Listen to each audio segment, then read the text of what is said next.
What's up, YouTube? This is a walk-around video of my 1962 Cessna 182 Skylane. It's an E model.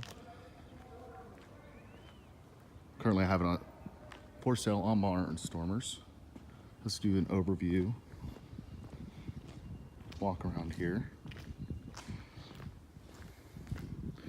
It's red and white with some brown trim.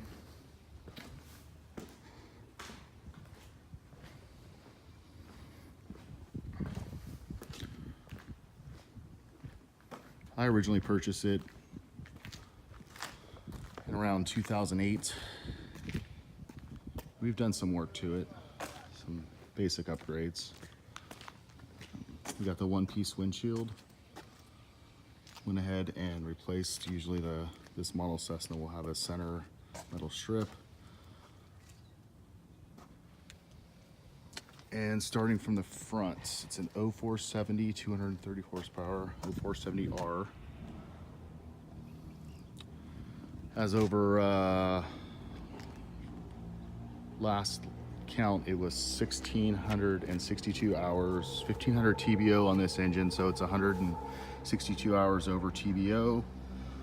I recently took off the wheel pants, but they are available to come with the airplane. One of the things I've done recently, replaced the nose wheel tire. I had shimmy going on in the nose wheel. I've also, on those torque links there, the scissor links, used the McFarlane upgrade kit and replaced the bushings and bolts on that. Tightened it up, put the shims in there. The muffler is a Knisley muffler. Replaced that about 2 or 3 years ago. Knisley's local to the area, and the flame cone of my original muffler had gone out, so I went ahead and replaced it with the Knisley. It's a bracket, air filter, oiled filter, easy to replace. That's an upgrade. Paint's fairly good. There are spots on the wings that I've basically taken some rattle can spray paint and just kind of touched it up a little bit, keep it from peeling. I've replaced the Par 36 lights with LEDs. They're fairly bright at night, and then I have a little flasher unit I installed. You turn it on and then turn it off and turn it on again within 3 seconds. The taxi light starts flashing. It does have strobes. They're intermittent. I think the power box for the strobes is going out, so it's not consistent on the strobes. On the flaps, I replaced the flap rollers with the McFarlane flap roller kit. Upgraded that. It's an all-around good airplane. So I'm gonna put the flaps down and we'll take a look at the inside. Just lowered the flaps. So to show you what the flap bushings, I put new there because when I was replacing them under the supervision of my A&P, I did it over a couple weekends, so I wanted to know which ones I did. So I wrote new. And then replaced the bolts, the bearings inside, the bushings, and then the bushings. And there was a kit that's specific to Cessna to keep it from wearing inside the flap tracks. And my mechanic tells me the flap tracks are well within specs, no worries there. So with the inside, material's a little dated, but it still looks nice. Headliner's good. One thing, the co-pilot seat, which used to be the pilot seat, it is shifted back 1 notch.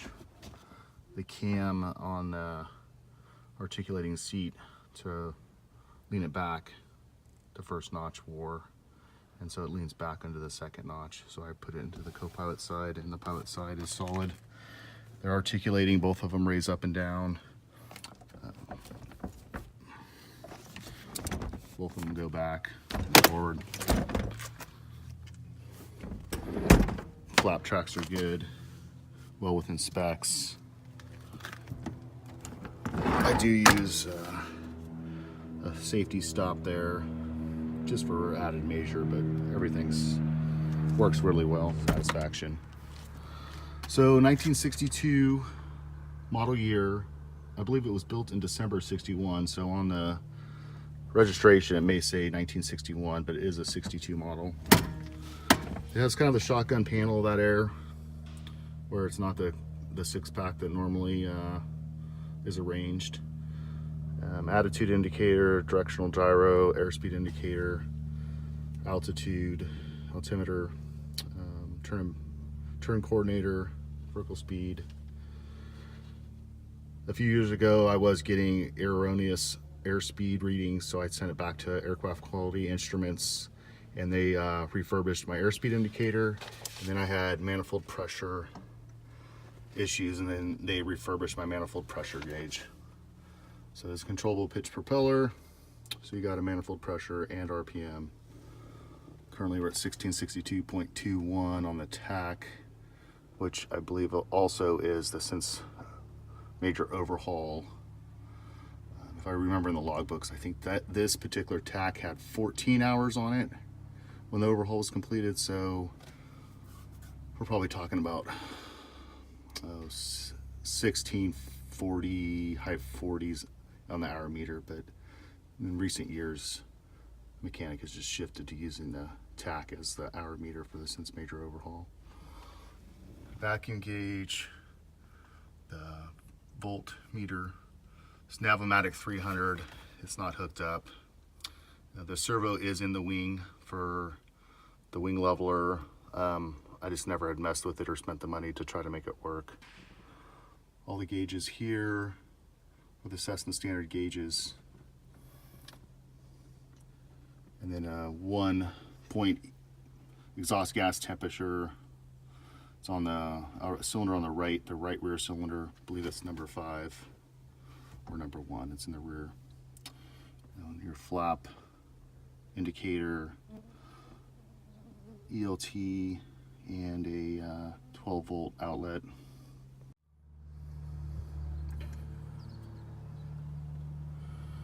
On the lower panel, you have a split master with a alternator field and your battery field. I usually start my engine with the battery only, start it up, and then I'll have low RPMs and start the alternator so I don't start up on a hot alternator. Got instrument lighting, radio lighting. Some of the radio instruments light up, the indicators, VOR indicators light up, but the attitude indicator and the other instruments to the left do not. So that kind of instrument goes for your brightness on your instruments. Aftermarket strobe, pitot heat, then your nav lights. It's a split nav light. There used to be a blinking feature, but that since has gone in-op and it's just solid on. Rotating beacon is the one that in the up position, and then your taxi landing lights is the last one on the right. Carb heat, the throttle, which I'd replace probably, oh, it's probably been about 5 to 7 years that has been replaced. Your pitch setting on your propeller, or your controllable pitch propeller. I'm sorry, constant speed propeller. And then I recently replaced, probably within the last 2 years, the mixture control with the veneer, so you have a lot more fidelity in your mixture.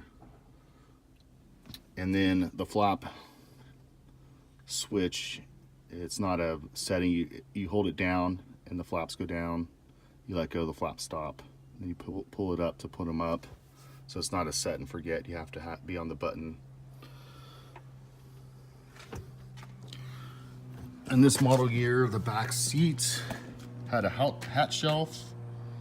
So fortunately, you have to get in through the baggage compartment. Then you kind of have a shelf there. That's good for lighter weight if you're going camping, sleeping bags or something like that. And then there's a 2-position reclining feature in the back seat.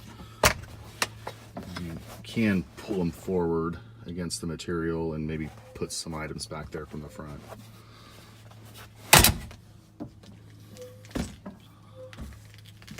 Behind the partition here is the battery ELT. I recently replaced the battery at the Concord sealed. I 35 size battery. I had previously had a sealed Concord, and it lasted nearly 8 years before I left master on and killed it. So I replaced that battery.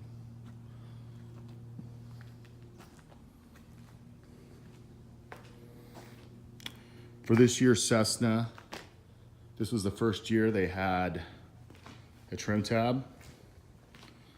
Previous years of 182s and 180s use a jack screw on the horizontal stabilizer for trim. In later years, around the late 60s, they made the elevator a little bit bigger to give it more authority.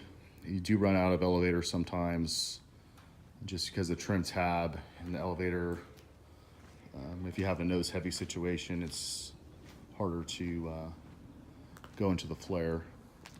So either I have a large tool chest I keep in the back with a case of water, makes it fly great, and I have extra water and tools if I need them. Just be aware that if you put somebody up in the front with the pilot, fairly large folks, you have to keep an eye on that nose heavy, keep a little power in the flare to keep that nose wheel off the ground.